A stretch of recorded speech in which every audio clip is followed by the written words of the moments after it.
Hello, everybody, and welcome to cram session for Domain 4 for the CYSA. So I'm glad everyone's here. I hope you got to watch Domains 1 through 3. Again, just to kind of understand, this is a cram session.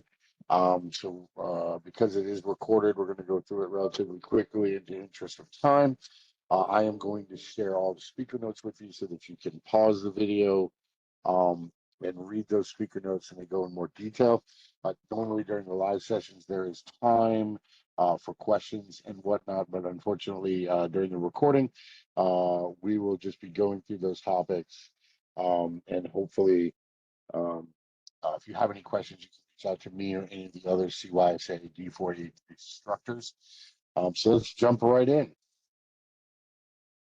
The agenda. Okay, we're going to explain the importance of vulnerability management, reporting, communication. We're also going to look at introduction to vulnerability management, vulnerability reporting, compliance reports, action plans, inhibitors of remediation, metrics, stakeholder identification, and communication. We're also going to look at incident response reporting and communication, incident declaration and escalation, incident response reporting, communication, root cause analysis, and lessons learned, and metrics and KPIs. That is the agenda for this cohort. So let's take a look at the importance of vulnerability management and reporting communications. Risk equals vulnerabilities plus threat. So the definition of vulnerability management, that's essentially what we're talking about here. The objectives: identifying vulnerabilities, assessing the risk that we have with those vulnerabilities, communicating those findings. And the key components of this are going to be vulnerability scans, risk scoring, reporting, and remediation strategies. Let's take a look at our speaker notes here so we can go in a little more depth. The definition of vulnerability management is the ongoing process focused on identifying, evaluating, addressing, and reporting security vulnerabilities found in systems, software, networks, and everything else. This process is essential for maintaining an organization's security posture and protecting against potential security breaches. So, again, I'm not going to, in the interest of time, I'm not going to read everything here for you. I will hit the highlights. Everything in these cram sessions is important for the exam. You will see questions related to all of these, so please do take the time to read through all of them and understand it. But I'm going to hit the highlights for you instead of you listening to me go on. So, the objectives of vulnerability management: identify those vulnerabilities, assess that risk, communicate the findings. What are the key components? Vulnerability scans, risk scoring, reporting and remediation strategies. And what is the importance of a structured process? Well, without a structured process, it's easy for vulnerabilities to be overlooked, not prioritized effectively, and this can lead to exploits, data breaches, ransomware, and any other incident that you can think of. So there's some real world examples there. A well-known example of the consequences of poor vulnerability management is the Equifax data breach. The breach occurred because of an unpatched software vulnerability, highlighting the critical need for thorough reporting and management. There are literally hundreds of these real-world examples. I encourage you to look those up, and each one of them is unique, but it definitely highlights the purpose of vulnerability management. All right, importance of compliance reports. Well, let's see, let's make this a little bigger and I'll bring the speaker notes up, but they ensure adherence to industry standards and regulations, regulatory reports, internal audits. Those are the types of reports you're going to be talking about when you talk about compliance reports. And the purpose of them is to document your vulnerability management practices and provide evidence for compliance assessments. Again, there's a lot of different regulatory reports and there's a lot of compliance frameworks. Compliance frameworks range from HIPAA to NIST to PCI, SOC 2, HITRUST, all these different frameworks, depending on what type of business you are in, which one you have to adhere to. And with that, there is internal and external reporting that is required. So the purpose of compliance reports is to document vulnerability management practices and provide evidence of compliance. So those are some key elements that you need to remember for the exam. And then when you look at kind of the key elements of what's in a compliance report, you look at, say, vulnerabilities, your risk assessment, what remediation actions you've taken, what that timeline looked like, and how you document it. So this goes through the benefits and the challenges as well. There's another real world example here. I do encourage you to go through that, pause the video and take a look, and it will help you through the exam. But what I will tell you is for the exam, you need to understand the frameworks, what regulatory reports are like, what internal audit reports might look like, and then the purpose of compliance reports. So those are the key highlights of this slide. Steps in an action plan, configuration management, what's your patching strategy, compensating controls. What's a compensating control? For those of you who don't know, a compensating control, each one of these security frameworks require both technical and administrative controls to be compliant. Sometimes, whether it be because you have legacy technology systems or you have a certain business process, you're unable to comply with that specific control. But however, there may be controls called compensating controls that you may not be 100% compliant, but you have put in place other controls that meet the intent or as best as you can with that legacy system or whatever it may be to meet that compliance. So we'll go into that definition here in a minute. You have awareness, education, and training, and adaptation to changing business requirements. Ensuring action plans are flexible, updating plans based on new risks or changes in the environment. Let's take a look again at the speaker notes here so you can understand what is the definition of an action plan. That's right there. An action plan, oh, fix that, sorry about that. An action plan in vulnerability management is a structured approach that outlines the steps needed to remediate identified vulnerabilities. Very simple. What are the key steps in an action plan? Installation management, patching, implementing compensating controls, awareness, education, and training, adapting to the changing business requirements. So remember these key aspects for the exam. And the other thing I will tell you is to make sure you take a good look at the best practices for action plans. You may get some questions on that. So that is important as well. So please freeze the video here, pause the video, and take a look at that. Inhibitors of remediation. What does that mean? Well, what's stopping you from remediating any vulnerabilities? Common inhibitors include a memorandum of understanding. So you may have a memorandum of understanding with another business or another entity that prevents you from remediating those vulnerabilities. You may have an SLA that prevents you from remediating those vulnerabilities, or you could have an organizational governance that stops you as well. And a lot of those challenges, business process interruption, you can't, you may not be able to interrupt business in order to fix that vulnerability, or or you can't degrade system functionality. And then you have legacy and proprietary systems, as I talked about earlier, which is where compensating controls can sometimes come in, and those can be some of the challenges that you face. Inhibitors to remediation are obstacles or challenges that can delay and prevent from addressing those vulnerabilities. And again, definitely pause the video here and look through the definitions in detail. But if you look at memorandum of understanding, as we talked about, if you have a partner or a third party, they may restrict certain actions or changes on those systems. Your SLAs can affect the timing or the method of the remediation. And so this goes on, and it's important to understand what may be stopping remediation, because you will get some questions on the exam about it. Metrics for vulnerability management. What are the importance of metrics in vulnerability management? Well, metrics are important for measuring anything. And in this case, they measure as well. They measure program effectiveness.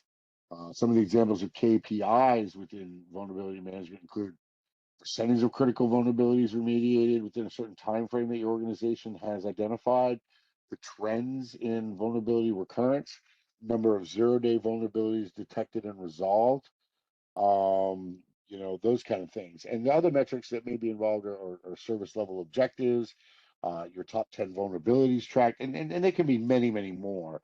But what's important here is that you understand why metrics and KPIs specifically in the speaker notes here are important for vulnerability management. Those are questions that you will receive. So make sure you take the time to look through these KPIs and those metrics, because that will allow you to answer those questions that are going to surround these. And there shouldn't be that too many, or that many of them. But do keep in mind that metrics are the foundation to how we remediate vulnerabilities, the methods that we remediate vulnerabilities in. So all of these are very important. Okay, so let's do some practice here. What is the primary? So we're going to ask some questions here, and the majority of the rest of this is questions. It's a short domain. So what I'm going to do here is I'm going to put these questions up. I'm going to give it a few minutes for you to answer them, and then I will reveal the answer.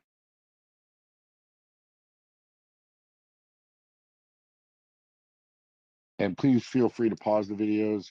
Like I said, in the interest of time, I'm going to go through these a little quickly. But be honest with yourself, and wait until you've answered it before you move on to the answer slide. So, what is the primary purpose of vulnerability management reporting in cybersecurity? The answer is C, to document and communicate identified vulnerabilities and the associated risks to stakeholders. If anybody has a question on any of these answers, please reach out to me.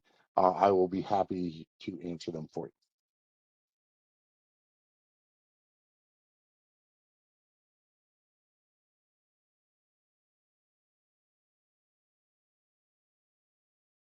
The answer to this is B, legacy systems that require special configurations. So the question was, which of the following is an example of an inhibitor to remediation that might impact an organization's ability to address a critical vulnerability? Well, again, we talked about this several times, legacy systems. None of these others make sense.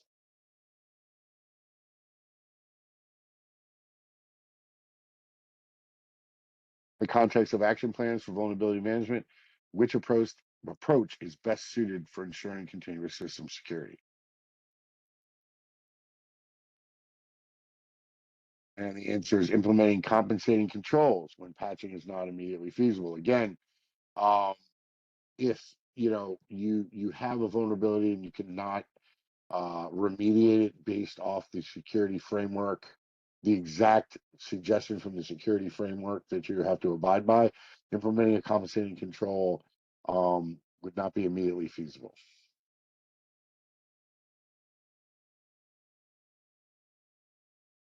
Which metric is most useful for tracking the effectiveness of a vulnerability management program over time? Again, these are questions you're going to get. So this metric, how is this metric important? Which metric would it be? The answer is percentage of critical vulnerabilities remediated within a defined time frame. When communicating with stakeholders about high-risk vulnerability, which strategy is most effective? Remember, you're going to see a lot of questions of most, best. So some of these may all be correct. You have to ask yourself, what would be the most effective for this particular group with a high-risk vulnerability? And the answer is providing stakeholders with a simplified overview that highlights the impact and mitigation plan. Most of the stakeholders, including the C-suite, are not interested in the technical aspects of that. They just want to understand, what the overview is, the highlights of those, what the impact could be to them, and what your mitigation plan is to fix it and how quickly.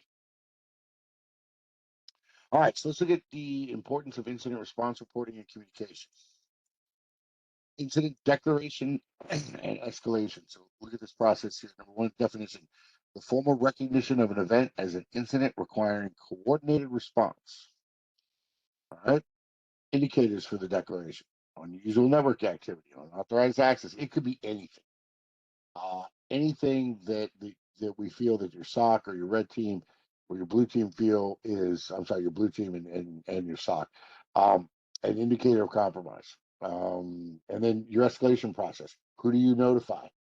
Does it get escalated to management? This goes back to if you were in domain 3, your playbooks, your runbooks, your TTPs, and if you have to engage third-party support to help. Why is it important? Well, timely escalation reduces the impact and ensures a faster, more organized response. Again, please please take a look at these speaker notes. And they explain each one of these in detail. And then, of course, the best practices under here will help you answer the question of best, most that you will see on the exam. Purpose of reporting provides a clear record of what happened during the incident, what you did to fix it, and what the outcome was. So the key elements of a report is that summary, the timeline that tells the story, what happened, when the attack occurred, when the incident occurred, and what the outcome and impact was. So what actions you took lead to the outcome and impact. And this, the benefits of this is supports compliance, helps identify gaps, and serves as a learning tool for future incidents. Some of the tools you're going to use: SIEM tools, EDRs, automated incident tracking software. And again, this goes into more detail as well. Please do pay close attention to the key elements of an incident report. And again, some of the tools mentioned here are great. You may not see those specific tools on the exam. Just remember that it's a SIM tool. A SIM tool does X and EDR does Y. That's what you need to know for the exam.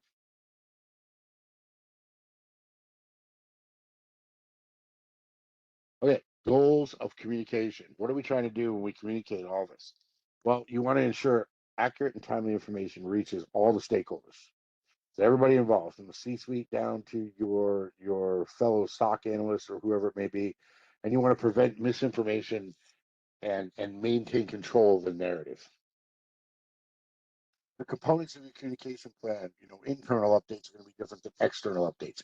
So real-time information for IT security, the engineers, your external notifications when you're going to inform stakeholders, clients, the public if needed, depending on what type of organization you are. Those are going to be different than your internal updates. And then you have to use secure channels to provide these updates. So, encrypted emails, secure messaging, whatever it may be. And the best practices is to maintain confidentiality, be clear, concise, and it's also important to keep everybody informed. The more mystery there is about something, the more conspiracy theories happen. This goes into more detail on all of that. Please take the time to read these, especially the best practices for effective communication.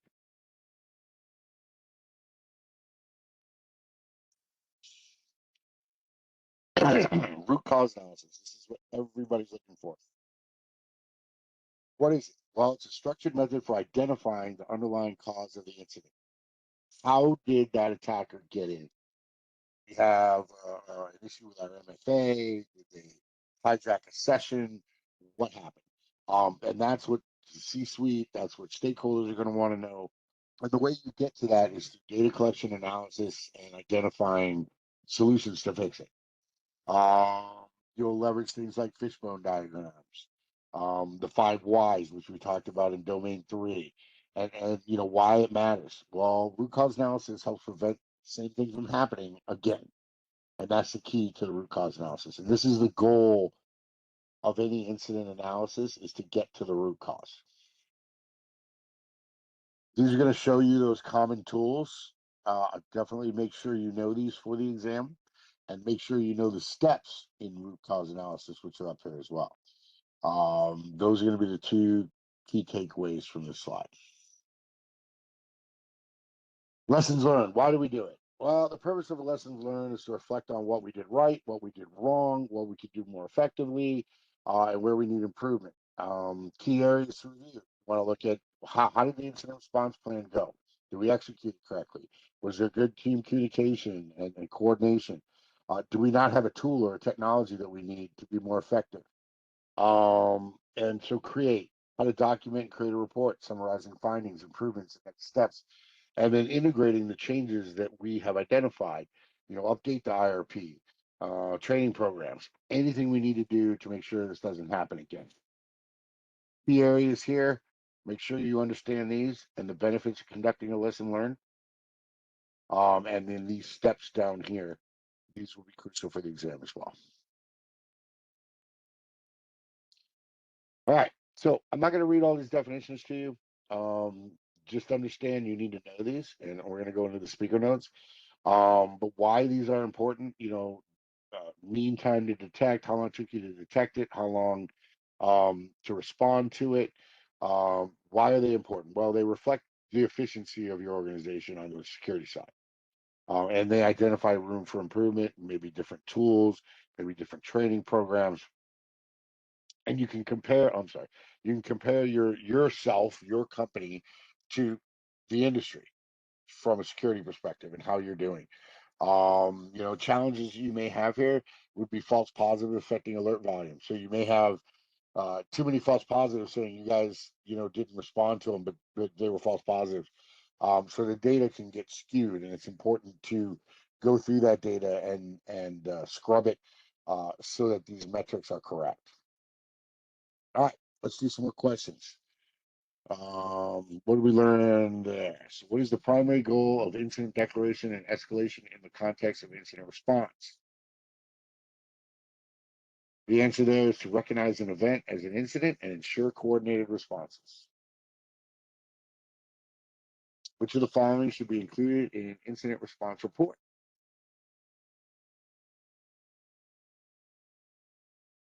And the answer is the timeline of response actions taken and the final resolution. Again, if you don't understand any of these answers and you need clarification, please reach out to us. We'll be happy to walk you through. What is the purpose of the most important thing, root cause analysis and incident response? And the answer is to identify the primary cause of an incident and prevent future reoccurrences. Really important for you. Why is the lessons learned session important after resolving an incident? This is going to be equally important. The answer is it helps in identifying what went well and areas for improvement. Finally, what does mean time to detect represent in incident response metrics? It is the time it takes to detect an incident after it occurs. All right, so that is the last of the questions. Domain 4 is a shorter one than the rest. Again, if you have any questions about what we talked about today, please reach out to your instructor live. We do host these cohorts live as well. Domain 1 is the first week of the month. Domain 2 is the second week of the month, and domain 3 and 4 are same thing.